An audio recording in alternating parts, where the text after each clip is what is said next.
Welcome back to BNG Hockey, where it's always black and gold. Before I start the video, I have to start off by saying thank you guys so much for getting me to 1,000 subscribers. I am so happy to finally hit that mark, and I'm looking forward to growing the channel even more, so keep liking, keep sharing, keep letting people know about BNG Hockey. I'm looking to grow this community of Bruins fans even more. I love making videos for you guys, and I really appreciate all the support.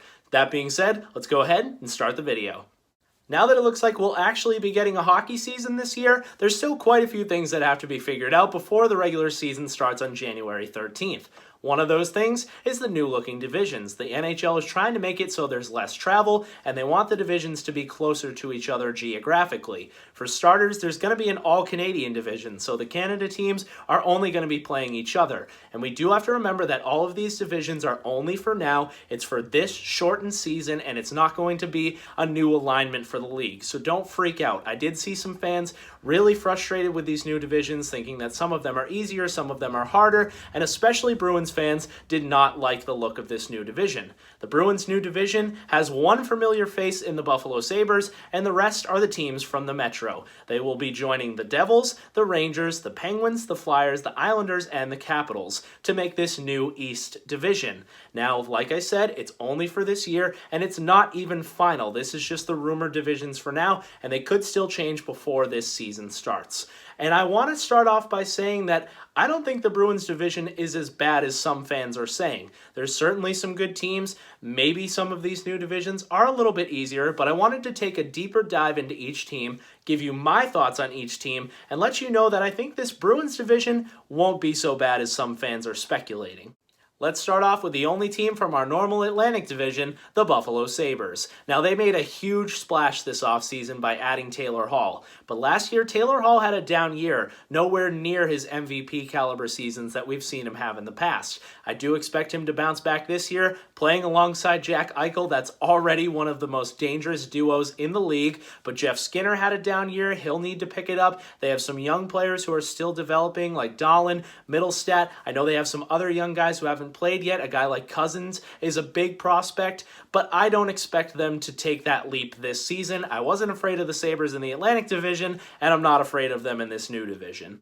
Speaking of teams I'm not afraid of, the New Jersey Devils. They're looking for Jack Hughes to take a big step forward in year 2. Nico Hischier is getting better and better. He was a first overall pick a couple years back. They have some solid middle-of-the-pack NHLers, guys like Bratt, Palmieri, Severson. They have the overpaid, declining corpse of PK Subban on the team, but it's not going to be enough to have the Devils contend in this new division. So that's another team you don't have to worry about.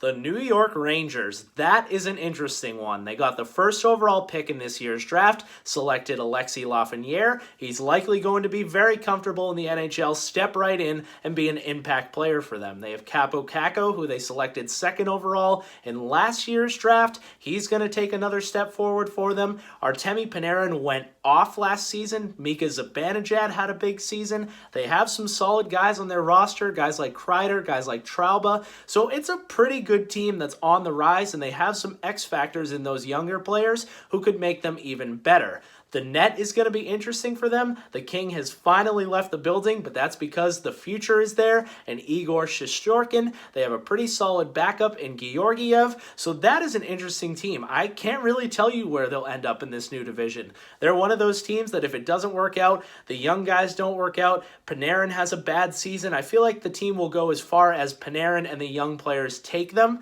so they could be anywhere from the best team in the division to one of the worst teams in the division. So I would be cautious about the New York Rangers.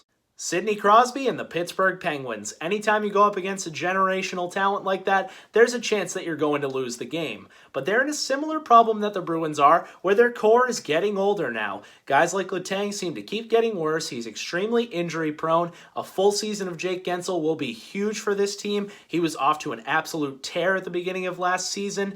But their biggest question mark by far is in net. They love to go with the new shiny goaltender. They did it when they moved on from Fleury and went with Murray, and now that they've traded Murray, they are handing over the keys to Tristan Jarry, who had a pretty good season last year. But I think it's a bold move trading a two-time Stanley Cup champion in Murray and going with a kid who had one good season for you. So I hope the Penguins are right in net, because if they're not, bad goaltending can destroy your team no matter how much talent you have up front. So if they're able to play at the level they normally are, guys like Crosby and Malkin will have good seasons, Gensel will have a good season, they will be a playoff team likely and be battling with the Bruins for one of the top seeds, but I could see goaltending going wrong for them, perhaps injuries popping up, and the Penguins falling to the bottom of this division.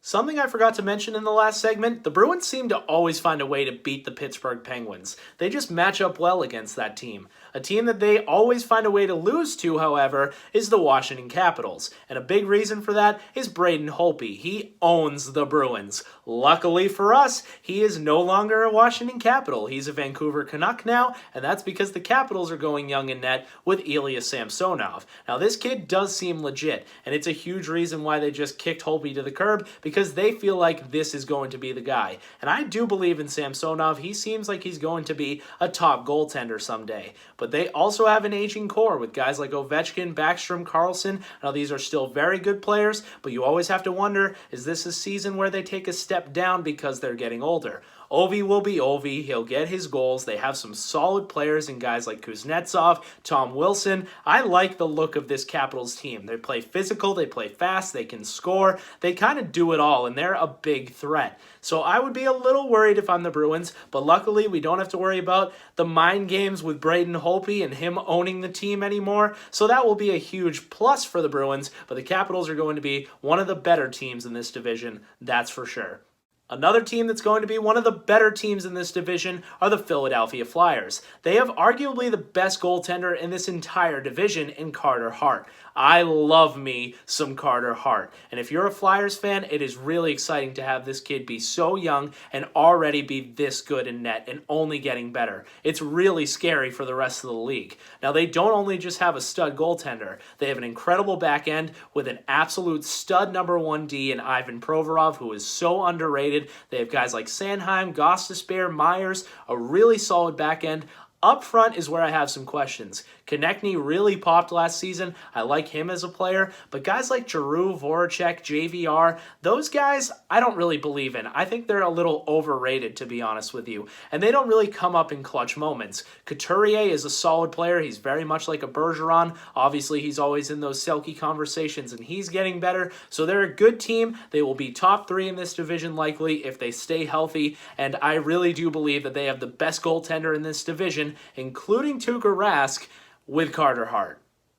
The last team I'm going to be talking about is by far the most interesting in the Bruins' new division, and that's the New York Islanders. Now, if you've ever watched an Islanders game, you probably fell asleep in the second period because their style of hockey is incredibly boring. But they have a great coach in Barry Trotz, and he does this for a reason because it works. It wins them hockey games. They go up 2-0, and then they lock it down. They are looking to play defense. They did lose some guys on the back end.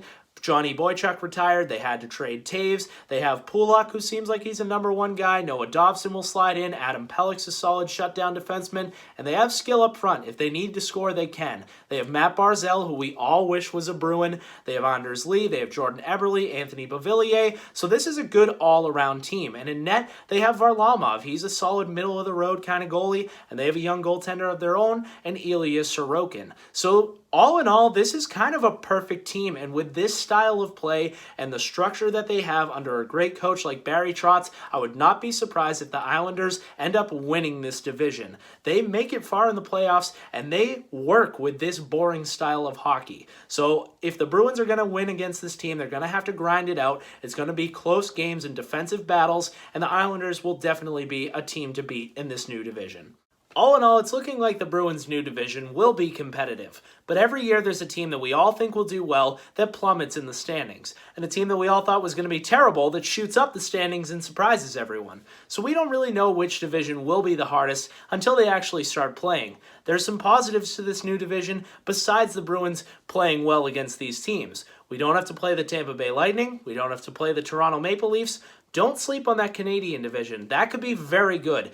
all those teams are only getting better. And even though the Bruins have dominated against the Maple Leafs recently, they are a team on the rise with a solid young core. So it is good that we don't have to play them. There's positives and negatives to every division. But let me know your thoughts. What do you think of this new division? Where do you think the Bruins end up? Who are you worried about? Who are you not so worried about? Leave it down below in the comments. If you enjoyed this video, make sure to give it a big like. And if you want to help me get on the road to 2,000 subscribers, subscribe.